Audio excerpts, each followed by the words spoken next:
எந்த கஷ்டமும் இல்லாமல் வாழ்வதில் என்ன இருக்கு? எல்லா கஷ்டத்தையும் சமாளித்து மேலே வருவதுதான் கெத்து. சவால்களை மீறுவதால் நீ உன் உண்மையான திறமைகளை கண்டறிவாய்.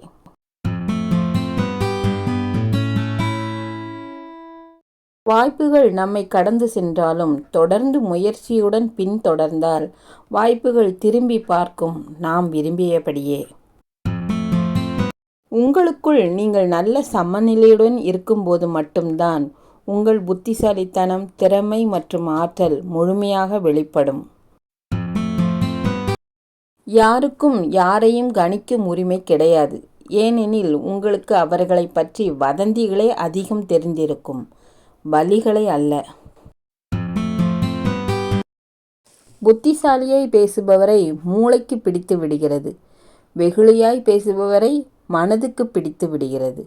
மூளையில் பதிந்தவர்கள் ஒரு நாள் அழிந்து போகலாம், மனதில் பதிந்தவர்கள் ஒருபோதும் மறைந்து போவதில்லை.